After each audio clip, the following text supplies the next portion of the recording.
Amém. Amém. Oh, glória a Deus! Hoje eu vou ler em Efésios capítulo 5, versículo de número 21 em diante. Que diz: sujeitai-vos uns aos outros no temor de Deus. Vós, mulheres, sujeitai-vos a vossos maridos como ao Senhor. Vou passar para o nome. Vós, maridos, amai vossas mulheres como também Cristo amou a igreja e a si mesmo se entregou por ela. E para os filhos, capítulo 6 diz: vós, filhos, sede obedientes a vossos pais no Senhor, porque isso é justo. Honra teu pai e tua mãe para que te vá bem. Honra teu pai e tua mãe, porque a ira a vossos filhos, mas criai-os na doutrina e admoestação do Senhor. Vós, servos, obedecei a vosso Senhor segundo a carne, como com temor e tremor, na sinceridade de vosso coração, como a Cristo, não servindo à vista como para agradar os homens, mas como a Cristo, fazendo de coração a vontade de Deus, servindo de boa vontade como ao Senhor e não como aos homens, sabendo que cada um receberá do Senhor todo o bem que fizer, seja servo, seja livre. E vós, senhores, fazei o mesmo para eles, deixando as ameaças, sabendo também que o Senhor dele é o vosso, está no céu e que para ele não há acepção de pessoas. Começa com a mulher dizendo: mulheres, sujeitai-vos aos seus maridos como ao Senhor. Depois diz: maridos, amai a vossas esposas como Cristo amou a igreja. Aleluia, Deus! Vou falar primeiramente desses dois. A mulher se sujeitar ao marido como a igreja se sujeita ao Senhor.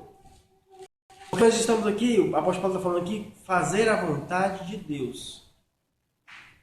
Fazer a vontade de Deus não é um culto da experiência religiosa que nós temos. Fazer a vontade de Deus é obedecê-lo. É obedecê-lo nas coisas mínimas, que a gente às vezes esquece que o Evangelho trata-se de relações, de relacionamento uns com os outros. Porque Cristo, Deus estava em Cristo, nos reconciliando consigo. Isto quer dizer que o Evangelho é de reconciliação. Reconciliação não é uma linguagem religiosa que quando a pessoa supostamente se desviou da igreja, vem para frente e diz: eu quero me reconciliar. Não é isso. Reconciliação está falando de uma intimidade, de um encontro, de uma fraternidade, para que viva em unidade e comunhão. E aqui, primeiramente, o conselho vai para as mulheres. Por que para as mulheres? Primeiramente, por causa da condição, da situação naquela época. Mulheres eram um pouco vistas inferiores ao homem, em certo sentido. Na cultura geral do mundo, era assim. A mulher era inferior, mulher não tinha voz, mulher não tinha vez.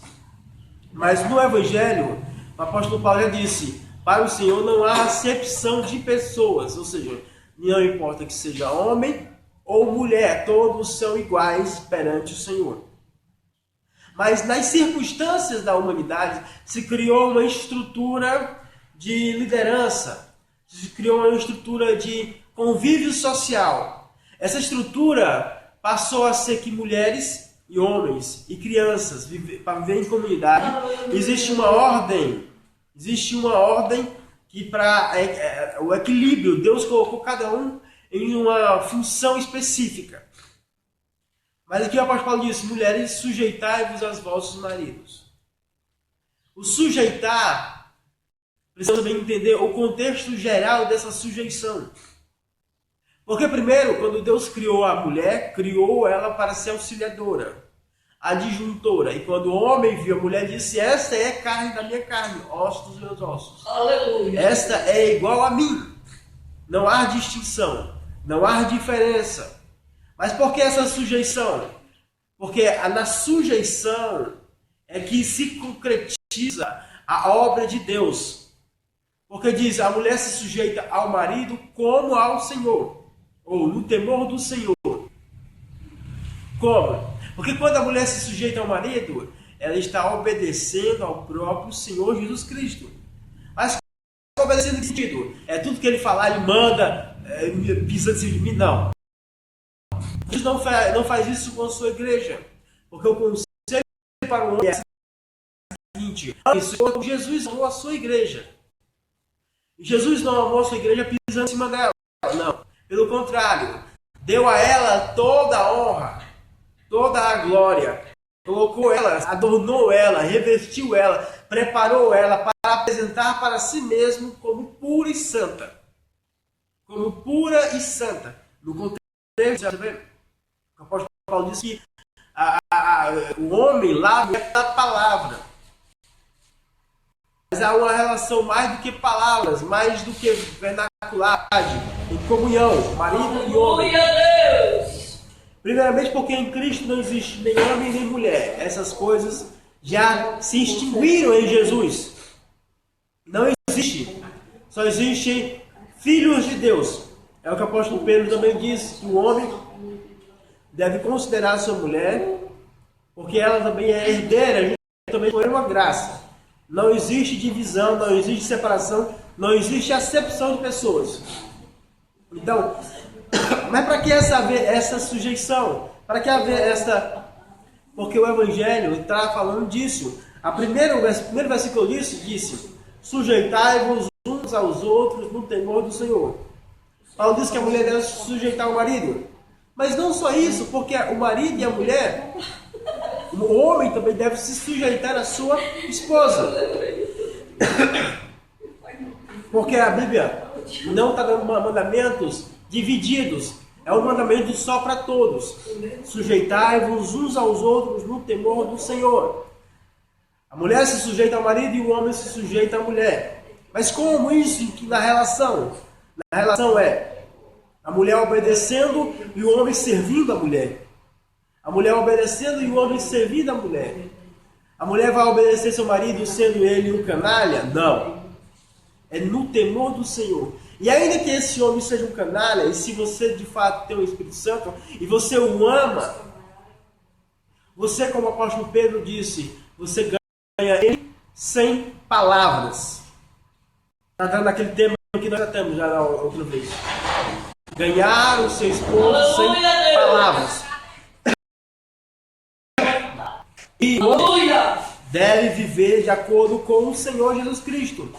Não explorando, não maltratando, mas sempre bem dizendo, sempre tratando bem, sempre dando o melhor para que a sua esposa viva bem. No segundo, eu falei sobre os filhos. Os filhos, obedecei aos vossos pais como ao Senhor. Porque isso é justo, porque é o primeiro mandamento com promessa para que te vá bem. Os filhos obedecem aos seus pais como ao Senhor. Como é isso? Os filhos têm que estar diretamente sujeitos aos vossos pais. Há uma escala que o apóstolo Paulo define. Que é, ele coloca só marido e mulher, e Cristo e a igreja. É Deus.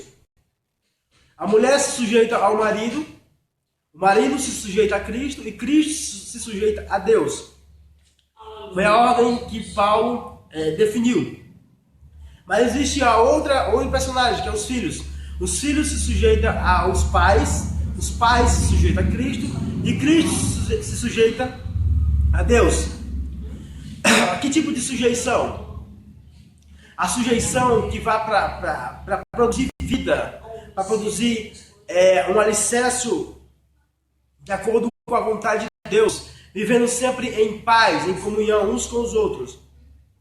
Instruindo, como disse o apóstolo Paulo, os pais devem instruir o filho no caminho do Senhor, não explorando, não colocando julgos sobre os filhos, não tratando mal os filhos, mas criai-o na doutrina e admoestação do Senhor. O que é a admoestação do Senhor? Existe essa sujeição. A primeira coisa do Evangelho é a sujeição. Jesus se sujeitou a Deus e assumiu a vontade de Deus. Nós se sujeitamos a Cristo e cumprimos a vontade de Cristo. Os filhos se sujeitam aos pais e cumprem a vontade dos pais. Se os pais estão se sujeitando a Cristo, é claro que os filhos têm a obrigação, tipo assim, de se sujeitar aos pais, porque ele nunca vai pedir algo contrário à vontade de Deus. Assim também a mulher ao marido e o marido à mulher. Se de fato cada um está sujeito a Deus, nenhum deles vai agir conforme o diabo, mas conforme a verdade do Evangelho. E aqui vai mais adiante sobre pessoas do mundo comum. Fala de escravo, de atividade. Hoje não existe mais escravo, mas existe empregados. Glória a Deus. Tem dois mandamentos para ele. Um é aqui e o outro é em João. É o João Batista que fala. Primeiro, o empregado deve se sujeitar ao seu patrão, como se ele fosse o próprio Deus, como se ele fosse o próprio Cristo. Mas ele é uma pessoa ruim. Mas é assim que você deve viver. Não deve fazer para agradar aos homens, mas agradar a Deus. Não deve fazer pela aparência, deve fazer para agradar a Deus. Esses conselhos simples são difíceis porque a gente não quer obedecer a ninguém. A gente tem uma rebeldia contínua. A gente tem uma rebelião contínua. Essa rebelião, primeiramente, acontece com Deus. Porque quando você não se sujeita uns aos outros, você está se rebelando não contra uns aos outros, as pessoas, a comunidade. Você está se rebelando contra o próprio Deus. Como assim rebelião? É quando você não aprende a ter um espírito manso e humilde. Um espírito ensinável, um espírito que está ali para aprender. O homem aprende da mulher, a mulher aprende do homem, os filhos aprendem com os pais aprendem com os filhos, uns aos outros. Porque também o escritor aos Hebreus fala que devemos considerar uns aos outros para nos estimularmos ao amor e às boas obras. Isto é, qual o dever da congregação? Congregação significa estar reunidos em qualquer ambiente, em qualquer lugar, em casa, em qualquer lugar. É uma congregação, é um estado de se reunir. É a palavra correta. Se reunir. Se reunir como igreja. Para nos estimularmos, para nos exortarmos, para considerarmos uns aos outros, estimulando uns aos outros a prática do amor. Estimulamos a prática do bem. Assim acontece dentro do seu familiar, que é primeiramente a parte mais importante de toda a relação humana, é dentro do lar, porque de dentro do lar é que parte para fora. Porque dentro do lar todos nós somos seres sem máscaras. Dentro do lar o marido conhece a esposa de fato, e a mulher conhece o esposo. E os filhos conhecem os pais conhecem os filhos. É dentro do lar, cada um conhece o outro sem máscara. Fora de dentro do lar, fora do mundo, a maioria das pessoas usam máscaras. Usam performance. Usam maquiagens para maquiar os erros e as coisas ruins de sua própria existência. Mas é dentro do lar que todos são realmente conhecidos. E primeiramente, devemos viver como cristão dentro do lar. Porque o Evangelho participa do sacerdote específico, humano. Aleluia, Deus! Para a oração do outro, não. No sacerdócio, segundo a ordem de Melquisedeque, toda a humanidade é sacerdote. E o sumo sacerdote é o Senhor Jesus Cristo.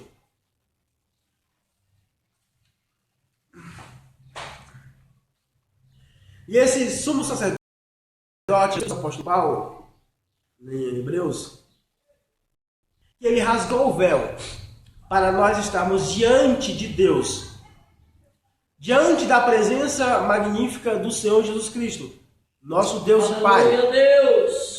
Porque ele rasgou o véu. Então, quando nós oramos, quando nós nos relacionamos, nós não estamos de trás do véu. Nós não estamos escondidos. Nós estamos cara a cara com o próprio Deus. Aleluia, Jesus. E é por isso que o escritor hebreu diz que nós devemos entrar com confiança, com ousadia ao trono da graça, purificando os nossos corações de todo pecado, de toda iniquidade, porque nós estamos cara a cara com o nosso Deus. E como é que nós purificamos o nosso coração? Vivendo a verdade de Deus. Glória a Deus. Amém. Porque o fruto do Espírito, disse o apóstolo Paulo aqui, está em toda bondade. Tudo que é bom é de Deus. É fruto do Espírito, é de Deus. Ah, mas aquele não está falando de bondade? É de Deus. Bondade é fruto do Espírito. Não há nenhum bom de Deus dividido. Primeiramente porque Deus não faz acepção de pessoas. Deus se manifesta como quer. Ele usa jumento, ele usa qualquer coisa que ele quiser. Ele é Deus. Deus não se limita a uma constituição religiosa, a uma religião, não. Deus é Deus do universo. Ele é Deus do universo. Glória a Deus. Amém. Em toda bondade. Justiça. Quem faz justiça está manifestando o dom do Espírito Santo. Quem faz justiça está manifestando o dom do Espírito Santo. O que é justiça?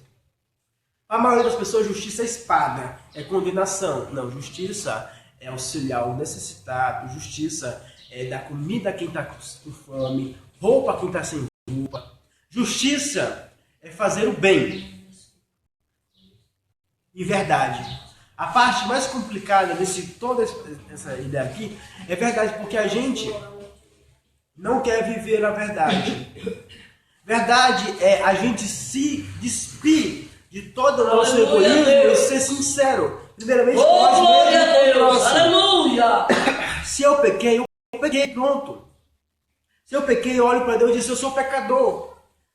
Eu nunca vou olhar para Deus e dizer assim, Deus, eu fiz isso e fiz aquilo de bom. Eu cumpri a vontade. Eu fiz o que teu filho mandou. Não.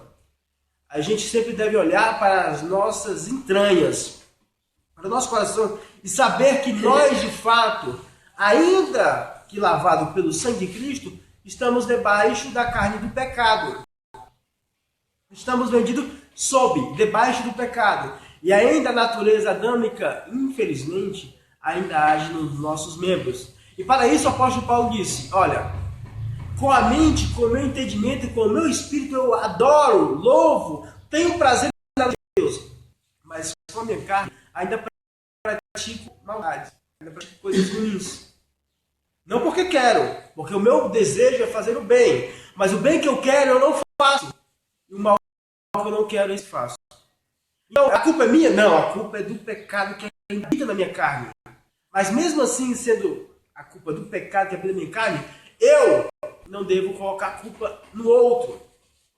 A culpa é da minha carne porque tem pecado, a culpa é do diabo porque botou isso, aquilo, outro. Não. Assuma a sua própria condição, assuma os seus erros, porque e se de fato essas palavras são verdades, Deus olha e tem misericórdia e perdoa. Aleluia, Porque Deus. verdade não é simplesmente você comunicar uma verdade, porque isso também é verdade, mas é também falar da verdade do seu interior. As pessoas têm mania de dizer a verdade sobre os outros, mas a verdade sobre os outros é aquilo que Pedro disse que a gente não deve fazer, é não se intrometer na vida alheia, não deve ser como pessoas ímpias, mas como cristão. Falar da verdade dos outros não é verdade, é fuxico, é mexerico, é coisas erradas. Mas a verdade é que você fala de si mesmo. Se porventura tiver uma pessoa espiritual e você quiser comunicar os seus pecados, você sabe que aquela pessoa é confiável e que ela vai lhe dar uma orientação, que ela vai orar por você, fazer como o Tiago. Vai orar por você, vai ungir, se possível, com óleo, como ele fala lá. Por você. Os pecados perdoados, a enfermidade vai ser curada. De acordo com o Tiago, ele fala isso. Ou seja, se nós de fato queremos viver a verdade em tudo, porque nós somos chamados para a luz. A luz manifesta todas as coisas. Todas as coisas. Nada fica encoberto. Que Jesus veio nos revelar as primeiras coisas que precisam sair das trevas. Mas a gente precisa acabar com a hipocrisia, muitas vezes as pessoas que falam contra algo é aquelas que vivem. Então acaba com a hipocrisia, primeiro olhando para si mesmo, se enxergando e falando para o outro aquilo que é vontade de Deus. Vivendo para o outro aquilo que é vontade de Deus. E Jesus nos recomenda, aquele que não quer ser julgado, aquele que não quer ser condenado, aquele que não quer ficar debaixo da misericórdia de Deus, haja desta forma. Não condene, não julgue, não aponte o dedo. Ah, mas foi um dia pecou. Mas você também pecou. Eu também pequei. Todos nós pecamos. Então cada um limpe os seus próprios. Vocês que não têm pecado, pode criticar. Pode condenar, vai. Pode condenar. Mas se você se enxergar, você vai ver que você é um imundo. Aí vai fazer como o Jó falou. Eu me abomino no pó e na cinza. Mas olhando para Deus, ele se enxergou que era miserável, abominável, pecador. Quando a gente olha para Deus, a gente se enxerga. E a gente nunca age contra o outro, aquilo que a gente não quer para nós. Jesus fala, aquilo que você quer para o outro, aquilo que você quer para si, faça para o outro, exercite o outro. Se você quer misericórdia, seja misericordioso. Se você quer bondade, seja bondoso. Se você quer ser condenado, não condene, não julgue. Não faça mal ao outro. Assim, essa relação na comunidade deve viver sempre uns ajudando aos outros. Porque diz que cada um deve pegar a sua cruz e seguir. Não é a sua cruz. Porque a sua cruz Jesus já pegou. É a cruz do seu irmão. É a cruz da sua irmã. É pegar a cruz uns dos outros e no caminho se ajudando. Erguendo. Depois da comunidade eclesiástica, como nós conhecemos. Depois no mundo. Devemos tratar primeiro da célula. Depois para as outras regiões do corpo, da comunidade. Família é a parte principal. Família é a parte estrutural. É a parte onde as pessoas aprendem de fato a temer a Deus. É dentro da família que de fato as pessoas se demonstram que são. Mas ali dentro da família tem que se estender essas ações. Ser sincero um para com o outro dentro das famílias, dentro da comunidade e dentro do mundo. E assim esta vida passa a ser de fato a vontade de Deus. Porque como eu li, se não me engano foi ontem, bom, ele antes de ontem, disse, a vontade de Deus primeiramente é que você creia no Senhor Jesus Cristo. E amem ou tenha comunhão uns com os outros. É o Senhor como seu Salvador. E tenha paz uns com os outros no temor do Senhor Jesus. Amém?